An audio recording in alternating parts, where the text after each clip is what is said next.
በኢትዮጵያ ባህልና ታሪክ ውስጥ ሰኔና ሰኞ መግጠማቸው እንደ መጥፎ አጋጣሚ ወይም እንደ መርገምት የሚቆጠርበት የረጅም ጊዜ ታሪክ አለው።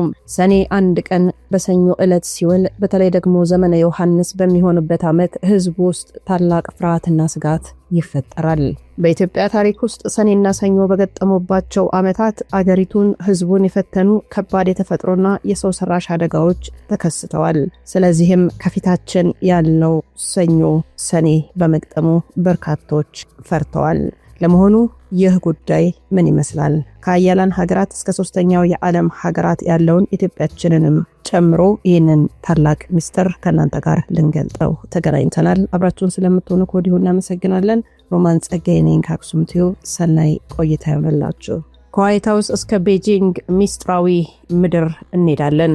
የሰው ልጅ የዘመንና የቁጥሮች ፍርሃት በገበሬዎችና በተርታው ሕዝብ ዘንድ ብቻ የተወሰነ ይመስሎታል? በፍጹም አይደለም ነው መልሱ።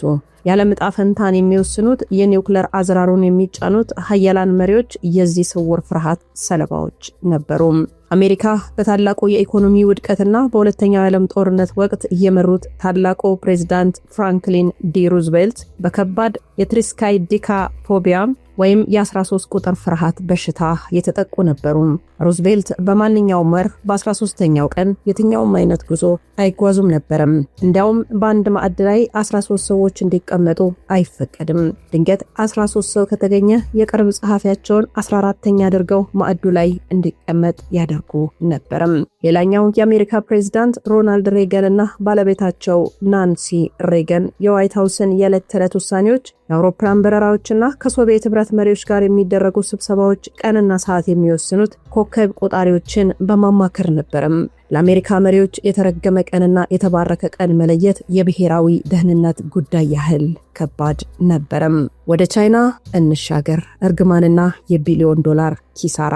ቻይናና 4 ቁጥር። አሁን ደግሞ ወደ ምስራቅ እንጓዝ። በቻይና፣ በታይዋን፣ በጃፓን የቁጥር 4 ፍርሃት ማህበረሰባዊ እብደት ነው።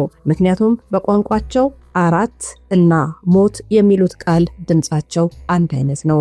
የፍርሃት በቢሊዮን የሚቆጠር ዶላር የኢኮኖሚ ተጽዕኖ አለው። በእነዚህ ሀገራት ያሉ ሰማይ ጠቀስ ህንፃዎች 4ኛ፣ 14ኛ፣ 24ኛ ወይም ደግሞ 44ኛ ፎቅ የላቸውም።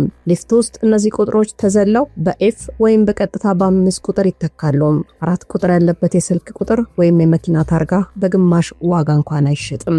በተቃራኒው 8 ቁጥር ሀብት ማለት ስለሆነ በነሐሴ 8 ቀን 2008 በ8/8/2008 ከምሽቱ 8 ሰዓት ላይ የቤጂንግ ኦሎምፒክ በታላቅ ድምቀት የተከፈተው የዕለቱን ዕድል ፍለጋ ነበረም።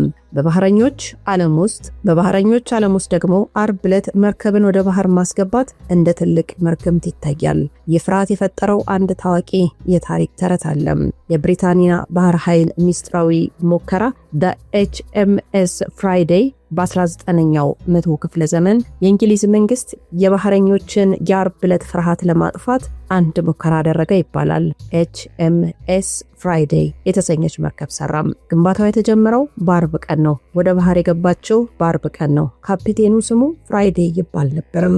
መርከቧ የመጀመሪያ ጉዟን በአርብ ቀን ወደ አትላንቲክ ውቅያኖስ አደረገች። ከዚያ በኋላ ግን ያቺ መርከብና ስኳዶቿ ድምጻቸው ጠፋም። የት እንደደረሱ ታሪክ ሳይመዘግበው ቀረም።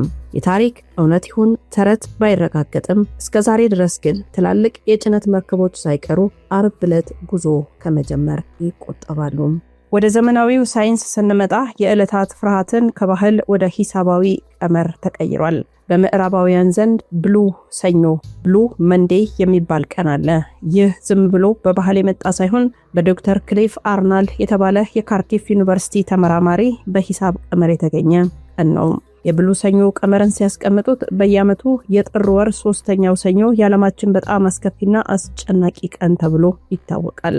ምክንያቱ ደግሞ የገናን የሳንታ ክሎዝ በዓልን አልፎ ከባድ ዕዳ ውስጥ የሚገቡበት፣ የክረምቱ ቅዝቃዜና ጭጋግ አእምሮን የሚያጨልምበት፣ ሰዎች በአዲስ ዓመት የገቡትን ቃል ኪዳን ማሳካት አቅቷቸው ስነልቦናቸው የሚሰበርበት ወቅት በመሆኑ ነው። በዚሁ ዕለትም በዓለም ዙሪያ የሰዎች ድብርት ዲፕሬሽን ከፍተኛ ደረጃ ላይ ይደርሳል። ከኢትዮጵያ ሰኔና ሰኞ እስከ አሜሪካው አርብ 13፣ ከቻይናው 4 ቁጥር እስከ አውሮፓውያኑ ብሉ ሰኞ የሰው ልጅ በየትኛውም ስልጣኔና ህጉር ውስጥ ይኖር ከማያውቀው ከሚያውቀው የወደፊት ህይወት ራሱን ለመጠበቅ ሲል ቀናትን በሚስጥር በፍርሃት ይሸፍናል። እስኪ ደግሞ ወደኛ ኢትዮጵያ ሰኔና ሰኞ እንመለስ። በኢትዮጵያ ባህልና ታሪክ ውስጥ ሰኔና ሰኞ መግጠማቸው እንደ መጥፎ አጋጣሚ ወይም እንደ መርገምት የሚቆጠርበት የረጅም ጊዜ ታሪክ አለው። ለዚህም ይመስላል መጪው ሰኞ እና ሰኔ መግጠማቸው በርካቶችን ያስፈራው። ሰኔ 1 ቀን በሰኞ ዕለት ሲውል በተለይ ደግሞ ዘመነ ዮሐንስ በሚሆንበት ዓመት ህዝቡ ውስጥ ትልቅ ፍርሃትና ስጋት ይፈጠራል። ለዚህ ፍርሃትም ዋና ምክንያቶች አንደኛው ታሪካዊ ክስተቶችና መቅሰፍቶች ናቸው። በኢትዮጵያ ታሪክ ውስጥ ሰኔና ሰኞ በገጠሙባቸው ዓመታት አገሪቱን ህዝቡን የፈተነ ከባድ የተፈጥሮ የሰው ሰራሽ አደጋዎች ተከስተዋል። ለምሳሌ እንኳን ብናነሳ የዓለም አቀፍ ወረርሽኝ የኮሌራ፣ የአሶቶ በሽታ በጥንት ዘመን በሰኔና ሰኞ ግጥምጥሞሽ ወቅት ከባድ የወረርሽኝ በሽታ ገብተው የበርካታ ሰዎችን ህይወት ቀጥፈዋል። ሌላው የረሃብና የድርቅ ዘመናት ይታወሳል። አውዳሚ የነበሩ አንዳንድ የድርቅ የረሃብ ወቅቶች ከዚሁ ዕለት ጋርና ወር ጋር ተያይዘው መምጣታቸው ይታወሳል። የዘመን መለወጫና የከዋክብት ቆጠራ ባህረ ሐሳብን ስንገልጥ በኢትዮጵያ ኦርቶዶክስ ተዋሕዶ ቤተክርስቲያን የዘመን ቆጠራ ባህረ ሐሳብ መሰረት እያንዳንዱ ዓመት በአራቱ ወንጌላውያን ማቴዎስ፣ ማርቆስ፣ ሉቃስና ዮሐንስ ይመደባል። ከነዚህ ውስጥ ዘመነ ዮሐንስ በአብዛኛው ጊዜ በጦርነት፣ በረሃብ፣ በወረርሽኝ፣ በግርግር የሚታወቅ የመከራ ዘመን ተደርጎ በታሪክ ይወሰዳል። ሰኔና ሰኞ ሲገጥም በተለይ ደግሞ ዘመኑ የዮሐንስ ዓመት ከሆነ ከመቅሰፍትና ጥፋት ይዞ ይመጣል የሚል ጠንካራ የዘመናት እምነት አለ። የአመለካከት በማህበረሰቡ ውስጥ ስር የሰደደ በመሆኑ ሰዎች ሰኔና ሰኞ ገጠመ ሲባል አስቀድመው በስነ ልቦና ይደነግጣሉ። በባህላዊ አነጋገርም ሁለት የማይስማሙ ወይም አደገኛ ነገሮች አንድ ላይ ሲገናኙ ሰኔና ሰኞ ሆነብኝ ተብሎ ለምሳሌነት ይጠቀሳል። በዘንድሮ 2018 ዓ.ም እንደ አውሮፓውያን ዘመን ቀመር 2026 የኢትዮጵያ ካላንደር መሰረት የፊታችን ሰኔ 1 ቀን የሚውለው በሰኞ ዕለት ነው። ይህ ግጥምጥሞሹ ደግሞ አሁን ካለው ሀገራዊ ኢኮኖሚያዊ፣ ፖለቲካዊ ውጥረት ጋር ተዳምሮ በማህበረሰቡ ዘንድ ይህ የተፈራ የሰኔና ሰኞ መቅሰፍት ተጨማሪ አለመረጋጋት ወይም የተፈጥሮ አደጋ ይዞ እንዳይመጣ የሚል የስጋት የጥንቃቄ ስሜትን ፈጥሯል። ብዙዎችም ይህንን ጊዜ በጸሎትና በስግደት ለማሳለፍ የሚዘጋጁትም ለዚህ ነው። ጊዜ በራሱ ምንም አይነት ክፋት የለውም። ነገር ግን በኢትዮጵያ ምድር ለዘመናት የኖረ ስሙ ሲነሳ ሰዎችን በስጋት የሚያንቀጠቅጥ አንድ የዕለታት ግጥምጥሞሽም አለ፣ ሰኔና ሰኞ። ይህ አጋጣሚ እንዲሁ በዋዛ የተፈጠረ የህዝብ ተረትም አይደለም።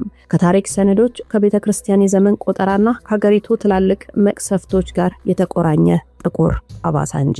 የታሪክ ሰነዶችን ስንፈትሽ የፍርሃት መሰረት ያገኘው ካለፉት 100 ዓመታት ጥቁር ክስተቶች ነው። በተለይ በዘመነ ዮሐንስ በአራቱ ወንጌላውያን ዑደት የመጨረሻው ዓመት ሰኔ 1 ቀን በሰኞ ዕለት ሲጀምር አገሪቱ ከባድ ፈተናዎችን ታስተናግዳለች ተብሎ ይታመናል። የ1880ዎቹ ክፉ ቀን ታሪካዊ የረሃብ ዘመን በታሪክ ሰነዶች መሰረት በዳግማዊ አጼ ምኒልክ ዘመን የተከሰተው ከብቶችን የፈጀው የከብት አውረርና ተያይዞ የመጣው ታላቁ ረሃብ መነሻው ከሰኔና ሰኞ ግጥምጥሞሽና ከዘመነ ዮሐንስ መቅሰፍት ጋር የተያያዘ እንደነበር በወቅቱ የነበሩ መኳንንት፣ የሃይማኖት አባቶች በብራናቸው አስፍረውታል። የአሶቶ የኮሌራ ወረርሽኝ በሌላ የሰኔና ሰኞ ታሪካዊ ዑደት በመካከለኛው ክፍለ ዘመን መገባደጃ ላይ በኢትዮጵያ ምድር በአንድ ወር ውስጥ በሺዎች የሚቆጠሩ ሰዎችን የበላው የፈጣን ተላላፊ በሽታ አሶቶ የገባው በዚህ የተረገመ ዕለት እንደሆነ ይነገራል። የኢትዮጵያ ሊቃውንት በባህረ ሐሳብ የዘመን ቆጠራ ስሌታቸው የዕለት የሰማይ ከዋክብትና የምድር ኃይላት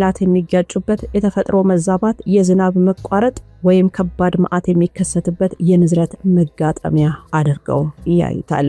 ነገር ግን ይህ የስምምነት የዕለታት ፍርሃት የኢትዮጵያውያን ብቻ እንዳልሆነ ልብ ይሏል። ከአያላኑ ሀገራት እስከ 3ኛው ዓለም ድረስ የሰው ልጅ የስነ ልቦና መዋቅር ለተወሰኑ ቀናትና ቁጥሮች ልዩ ፍርሃት ወይ ደግሞ ፎቢያ አለው። ለምሳሌ ሀገርና ባህልን ስናይ ምዕራባውያን አሜሪካና አውሮፓ የሚፈሩት ቀን ከላይ እንዳልናቸው አርብ 13 ፍራይዴይ ላይ ከዋለ ይፈሩታል። ታሪካዊ እና ሃይማኖታዊ መነሻው ደግሞ በክርስትና እምነት ኢየሱስ ክርስቶስ የተሰቀለው አርብ ዕለት ሲሆን በዕለቱ የመጨረሻው እራት ላይ የተቀመጡት ሰዎች ቁጥር 13 ነበር፣ ይሁዳን ጨምሮ። እንዲሁም ጥምቀት 1307 ዓመተ ምህረት የቴምፕላር ፈረሰኞች የታሰሩበት ቁጥር ቀን ነው። በቻይና ደግሞ በጃፓንና በኮሪያ ቋንቋ 4 የሚለው ቃል ከላይ እንዳልናቸው ሞት የሚለው ቃል ድምጻቸው አንድ አይነት ነው። በመሆኑም በህንፃዎች፣ በሆስፒታሎች፣ በስልክ ቁጥሮች ላይ 4 ቁጥር አይጠቀሙም። ሮማውያንም እንደዛው አርብ 17ን አይወዱትም። አርብ 17 ላይ ሲውል አርብ 17 በሮማውያን ቁጥር የሚጻፈው XVLL ተብሎ ነው። ይህ ፊደል አቀያይረን ስንጽፈው VLXL ይሆናል። ትርጉሙን በላቲን ኖር ያለው አሁን ግን ሞቻለሁ ማለት በመሆኑ እንደ መርገምት ይቆጥሮታል። ማክሰኞ 13 ቀን ሲውል ማክሰኞ የጦርነት አምላክ ማርስ ቀን ስለሆነ ቁስጥንጥንያ በቱርኮች የተያዘችው ማክሰኞ ዕለት በመሆኑ ይህንን ቀን ይፈሩታል። በዓለም ታሪክ ውስጥ ብላክ ዴይ ተብሎ የተመዘገቡ ቀናት በባህላዊ እምነት ብቻ ሳይሆን የዓለም አካሄድ በቀየሩ እውነተኛ ታሪካዊ ክስተቶችም ጭምር ነው። ለምሳሌ ጥቁር ሐሙስና ጥቁር ማክሰኞ 1929 በጥቅምት 1929 ዓ.ም በአሜሪካ የዎል ስትሪት የገበያ ማዕከል ድንገት ሲፈርስ የዓለም ኢኮኖሚ ወደ ከባድ ቀውስ ሲገባ ጥቁር ቀናት ተባለ። ይህ ክስተት በሚሊዮን የሚቆጠሩ ሰዎችን ለረሃብና ለስደት ዳርጓል። ጥቁር ቅዳሜ ትላለች አውስትራሊያ። እንደ አውሮፓውያን የዘመን ቀመር በ2009 የተከሰተውና የሀገሪቱን ትልቅ የተፈጥሮ ሰደድ እሳት ያስተናገደው ዕለት በአንድ ቀን ውስጥ በመቶዎች የሚቆጠሩ ሰዎች በህይወት ጭዳ የሆኑበት ጥቁሩ የታሪክ ማህደራቸው ነው። ይህንን ሁሉ ፍርሃት ከሃይማኖትና ከስነ ልቦና አንጻር ስንፈትሸው የምናገኘው እውነት ምንድነው? ስነ ልቦናዊ ትንታኔውን ስናየው የሰው ልጅ አእምሮ ትርጉም በሌላቸው አጋጣሚዎች መካከል ግንኙነት የመፍጠር ተፈጥሯዊ ባህሪ ያለው። አንድ አደጋ በሰኔና ሰኞ ዕለት ስለተከሰተ ብቻ አእምሯችን በቀጣይ የሚመጣውን ሰኔና ሰኞ ከአደጋ ጋር ያገናኘዋል። ይህም ደግሞ ኮንፈርሜሽን ባይስ የራሱ ፍርሃት ማረጋገጫ ፍለጋ ይባላል። መጥፎ ነገርን በተፈጠረ ቁጥር ቀኑን እናስታውሳለን። ጥሩ ነገር ሲሆን ግን ቀኑን እንረሳዋለን። በሃይማኖት በኩል ቀናት ሁሉም የእግዚአብሔር ፍጥረት በመሆናቸው በራሳቸው ክፉ ወይም ደግሞ እርጉም ሊሆኑ አይችሉም። ነገር ግን ታሪካዊ መቅሰፍቶች በሰዎች ኃጢአትና በተፈጥሮ ሕግ መዛባት ምክንያት የሚመጡ በመሆናቸው ቀናቱ ሰዎችን ወደ ንስሐ፣ ጸሎትና ጥንቃቄ ለመጥራት እንደ ማህበረሰባዊ የማንቂያ ደወል ያገለግላሉ። ሰኔና ሰኞም ይሁን አርብ 13 ቀናት የታሪክ መጫወቻዎች እንጂ በራሳቸው ፈራጅ አይደሉም። የሰው ልጅ ካለፈው ስህተቱ መቅሰፍቱ ተምሮ የወደፊቱን በጥንቃቄና በጸሎት ለመጋፈጥ የሚጠቀምባቸው ማስታወሻዎች ናቸው። ከፍርሃት በስተጀርባ ያለው እውነተኛው ኃይል የዕለቱ ክፋት ሳይሆን የሰው ልጅ ለነገ ያለው ጥንቃቄና የተስፋ ጉዞ ነው። የሰው ልጅ ታሪክ በፍርሃትና በተስፋ መካከል የተወጠረ ገመድ ነው። ከኢትዮጵያ ሰኔና ሰኞ እስከ ምዕራባውያኑ አርብ 13 ድረስ የምናየው እውነት አንድ ነው። ሰማዩም ሆነ ምድር፣ ቀናቱም ሆኑ ቁጥሮች በራሳቸው ምንም አይነት የክፋት አዝራር የላቸውም። እውነተኛው መቅሰፍትም ሆነ በረከት የሚፈልቀው ከሰው ልጅ የህሊና ውሳኔ ነው። ዓለምን የፈተኑ ታላላቅ ውድቀቶች፣ ወረርሽኞች በአጋጣሚ በእነዚህ ቀናት ላይ ስላረፉ ብቻ ቀናቱን የክፋት ምልክት አደረግናቸው። ነገር ግን ታሪክን ወደ ኋላ ስንፈትሽ የምንረዳው ታላቅ ምስጢር አለ። ሰውን የገደለ ቀኑ ሳይሆን በወቅቱ የነበረው መዘናጋት፣ ድርቅና የሰው ሰራሽ ስህተቶች ድምር ውጤት ነው። ሰኔና ሰኞም ይሁን ማንኛውም የተፈራው ቀን ማህበረሰቡ ራሱን እንዲመረምር፣ ወደ ፈጣሪው እንዲጸልይ፣ ከነገው አደጋ እንዲጠነቀቅ የተሰጠ የታሪክ ማንቂያ ደወል ነው። ስለዚህ የሚቀጥለው ሰኞ አዲስ መቅሰፍት ይዞ ይመጣል ወይስ አዲስ ተስፋ? ምላሹ ያለው በከዋክብት ቆጠራ ውስጥ ሳይሆን እኛ ላይ በምናሳየው ጥንቃቄ፣ አንድነትና ብልሃት፣ ንስሐና ጸሎት ነው። ቀናትን ጥቁር ወይም ነጭ የሚያደርጋቸው የዘመን አቆጣጠር ሳይሆን እኛ በዚያ ቀን የምናሳልፈው የታሪክ አሻራ ነው።